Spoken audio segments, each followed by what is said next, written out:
Bismillahirrahmanirrahim. Assalamualaikum warahmatullahi wabarakatuh. Allahumma ya muallima Ibrahim alimna wa ya mufahhima Sulaiman fahimna. Allahumma alimna ma yanfa'una wanfa'na bima 'allamtana warzuqna ilman nafi'a.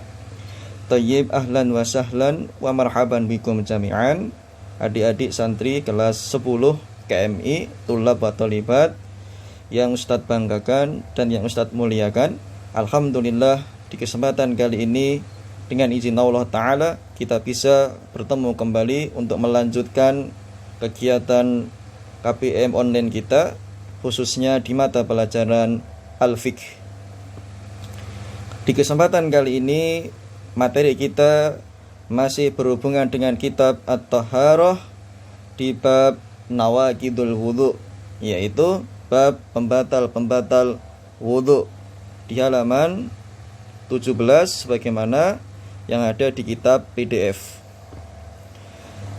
Pertemuan sebelumnya kita sudah membahas tentang pasal al-mashu 'alal khuffain wal jabirah.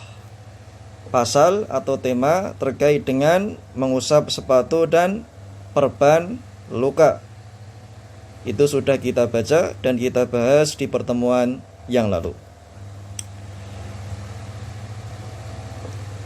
Materi kita kali ini sesuai yang ada, yaitu babu nawaqidi al-wudhu. Maksudnya bab pembatal-pembatal wudhu. Thayyib, nabda, kita mulai. Nanti silahkan kalian simak dan perhatikan dengan baik, usahakan sampai selesai. Qala al-musannifu rahimahullahu ta'ala babu nawaqidil wudhu'i, bab pembatal-pembatal wudhu atau perkara-perkara yang dapat membatalkan wudhu atau hal-hal yang dapat membatalkan wudhu kita. Kalau kita simpulkan materi kita kali ini dalam sebuah pertanyaan agar kita memiliki gambaran umum di benak kita, sebuah pertanyaan penting, yaitu perkara-perkara apa saja yang dapat membatalkan wudhu. Maka jawabannya wahya, yaitu al-awwal, yang pertama, al-khariju minas sabilaini mutlaqa. Al-khariju minas sabilaini mutlaqa, semua yang keluar dari dua jalan atau dari dua kemaluan atau dari dua aurat, baik yang di depan ataupun yang di belakang. Yang di depan namanya al-qubul, kalau yang di belakang namanya ad-dubur. Apapun yang keluar dari dua jalan tersebut itu membatalkan wudhu, baik itu berupa cairan ataupun BAB ataupun BAK yang lainnya. Apabila keluar itu membatalkan wudhu kita. Kemudian perkara yang kedua yang dapat membatalkan wudhu, as-sani waddamul katsiru wa nahwuhu. Waddamul katsiru wa nahwuhu, darah yang banyak dan yang semisalnya. Di sini keterangannya di antara para ulama ada yang mengatakan khusus untuk seorang perempuan, seorang muslimah, yaitu darah haid, darah nifas ataupun darah al-istihadhah. Tapi ada juga sebagian ulama yang mengatakan apapun darah yang keluar dari tubuh manusia, apabila itu banyak, darahnya mengucur banyak dan yang semisalnya, itu membatalkan wudhu. Jadi ada dua, ya. Ada yang berpendapat khusus untuk seorang perempuan, yaitu keluarnya darah haid, darah nifas atau darah istihadhah itu membatalkan wudhunya. Ada juga yang umum, berlaku untuk perempuan muslimah dan juga untuk seorang laki-laki mukmin. Apapun darah yang keluar dari tubuhnya, dari badannya atau dari dua jalan tadi, jumlahnya sangat banyak, itu membatalkan wudhu. Ats-tsalitsu, yang ketiga, perkara yang membatalkan wudu, wa zawalul aqli binaumin au ghairihi, yaitu hilangnya akal disebabkan oleh tidur, au ghairihi, atau karena sebab yang lainnya. Misalnya apa? Misalnya mabuk, atau misalnya pingsan, atau misalnya gila, atau misalnya ketika dalam kondisi dibius untuk melakukan apa? Perawatan atau kesehatan. Itu semua membatalkan wudu. Masuk dalam kategori zawalul aqli, hilangnya akal. Ar-rabi', yang keempat, di antara perkara yang dapat membatalkan wudu yaitu wa aklu lahmil jazuri. Wa aklu lahmil jazuri, makan daging unta. Salah satu sebab apabila kita melakukannya dapat membatalkan wudu yaitu mengkonsumsi atau memakan daging unta.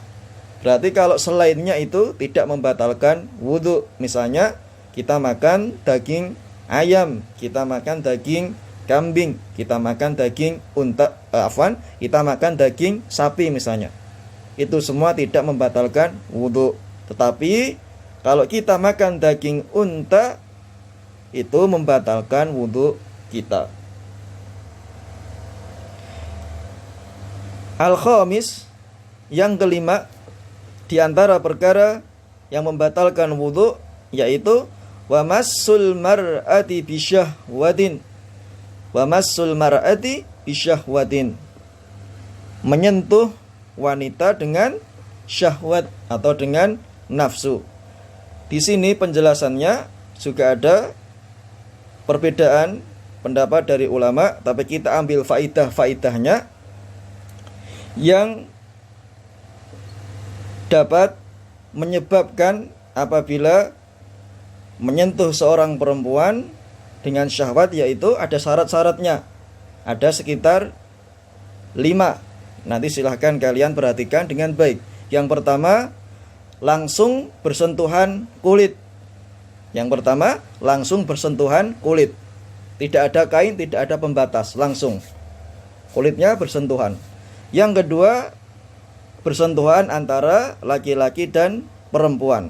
Kalau yang saling tersentuh perempuan dengan perempuan itu tidak membatalkan wudu. Kemudian yang ketiga, sama-sama dalam usia baligh, dalam usia dewasa. Itu yang ketiga. Yang keempat, dengan yang bukan mahram.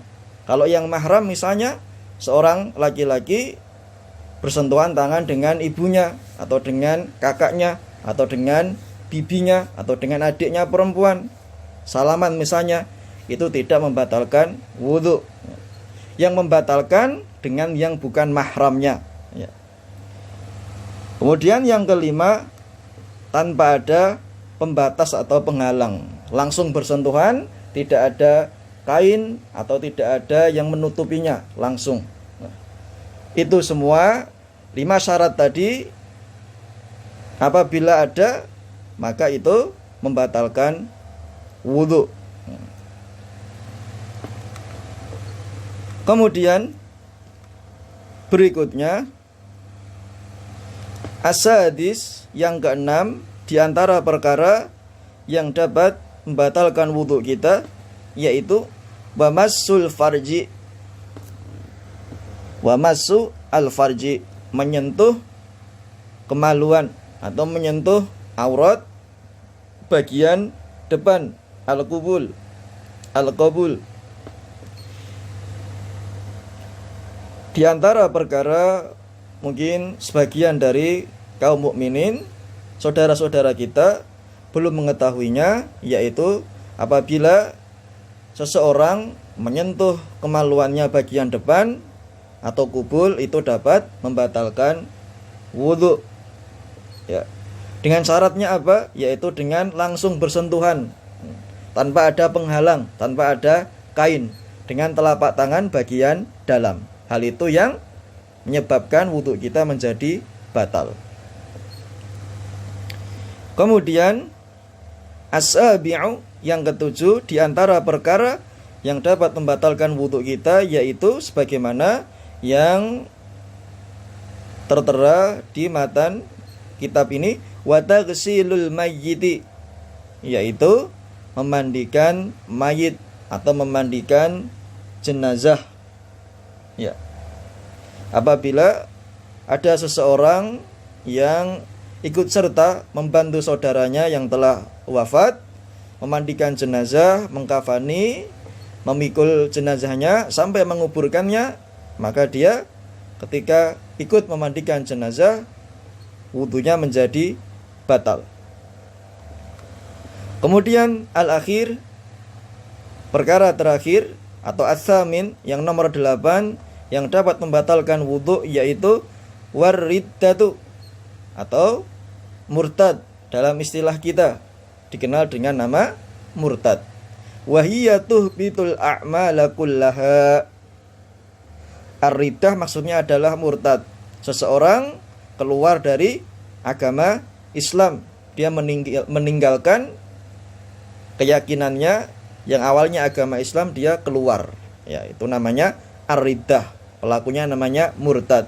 Wahiyya tuhbitul a'mala kullaha. Dan perbuatan murtad itu membatalkan, menghapus, menggugurkan semua amalan. Kalau orang sudah murtad, maka amalannya semua itu gugur. Baik itu sholatnya, puasanya, zakatnya, atau hajinya, semuanya gugur, hilang, ya, karena murtad. Thayyib. Kemudian di poin berikutnya kita masuk ke dalil. Yang pertama, liqaulihi ta'ala, au jaa'a ahadum minkum minal ghaiti aw lamastumun nisa. Suratul Maidah ayat yang ke-6. Berdasarkan firman Allah Ta'ala, au jaa'a ahadum minkum minal ghaiti, atau salah seorang di antara kalian datang dari tempat buang air, dari toilet, dari kamar kecil, atau dari kakus. Aula mastumun nisa, atau menyentuh perempuan. Di sini ada beberapa ulama yang menafsirkan sebagai apa? Bercampur antara seorang laki-laki dan perempuan, atau suami istri. Dan ada juga yang menafsirkan sebagai apa? Bersentuhannya seorang laki-laki dan perempuan dengan syahwat. Surat Al-Maidah ayat 6. Kemudian dalil berikutnya, wasu'ilan nabiyyu sallallahu alaihi wasallam, Nabi sallallahu alaihi wasallam pernah ditanya oleh para sahabatnya, ana tawadda'u min luhumil ibil, apakah kami harus berwudu karena kami makan daging unta? Faqala, maka beliau sallallahu alaihi wasallam bersabda, na'am, iya, kalian harus berwudu jika selesai makan dari daging unta. Rawahu Muslim. Hadis tersebut diriwayatkan oleh Imam Muslim. Kemudian dalil berikutnya, wa qala fil khuffaini walakin min ghaitin wa baulin wa naumin.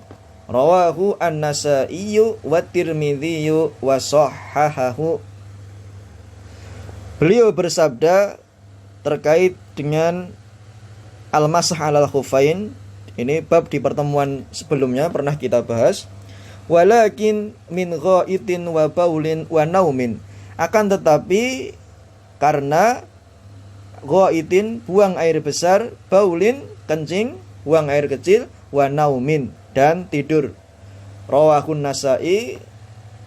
Hadis ini perawinya adalah Imam Nasa'i wa Tirmidzi, dan Imam Tirmidzi wa sahhahahu, dan beliau mensahihkannya. Ini diantara dalil-dalil terkait dengan perkara-perkara yang dapat membatalkan wudu. Baik. Berikutnya ada beberapa perkara atau beberapa hal yang menjadi poin penting yang perlu kita garis bawahi. Yang pertama, ini dalam sebuah pertanyaan ya. Kapan suatu hal dianggap sebagai pembatal wudu? Lebih enaknya bahasanya tadi seperti yang Ustadz sampaikan di awal sesi, perkara-perkara apa saja atau hal-hal apa saja yang dapat membatalkan wudhu? Jawabannya di nomor 2. Perkara-perkara tersebut adalah yang pertama, segala sesuatu yang keluar dari 2 jalan, yaitu 2 aurat, 2 kemaluan, baik yang di depan kubul ataupun yang di belakang dubur. Itu semuanya kalau keluar, entah itu cairan, entah itu darah dan yang lain ataupun angin, itu membatalkan wudhu. Yang kedua, keluarnya darah yang banyak dan semisalnya, baik dari badan kita, tubuh kita, atau dari 2 aurat tadi. Kemudian yang ketiga, hilangnya kesadaran, entah itu karena tidur, entah itu karena pingsan, entah itu karena mabuk, atau entah itu karena dibius. Itu juga membatalkan wudhu. Kemudian yang keempat, karena makan daging unta. Dan yang kelima, menyentuh perempuan dengan syahwat secara langsung tanpa ada penghalang. Kemudian yang keenam, menyentuh kemaluan atau menyentuh aurat bagian depan juga tanpa penghalang, langsung, tangan langsung, telapak tangan bagian dalam langsung bersentuhan dengan kemaluan atau al-kubul. Kemudian yang ketujuh, karena memandikan jenazah atau mayat. Dan yang terakhir, di antara perkara yang dapat membatalkan wudhu dan menghapus atau membatalkan semua amalan, yaitu murtad, keluar dari agama Islam. Makanya Nabi SAW menganjurkan kepada kita selaku umatnya untuk senantiasa beristiqomah dalam beragama ini. Beliau mengajarkan sebuah doa, di antaranya, ya muqallibal qulub tsabbit qalbi ala dinik. Ya. Thayyib, itu tadi inti dari materi kita terkait dengan bab nawaqid al-wudu, pembatal-pembatal wudu. Nanti silahkan kalian perhatikan, disimak dengan baik. Apa yang Ustadz sampaikan boleh kalian garis bawahi atau kalian tulis. Dan nanti seperti biasa di akhir pekan ada latihan soal evaluasi. Silahkan nanti dilihat di deskripsi video ini. Usahakan ditonton sampai selesai. Thayyib. Khalas, aku qouli hadza, barakallahu fikum jami'an. Wassalamualaikum warahmatullahi wabarakatuh.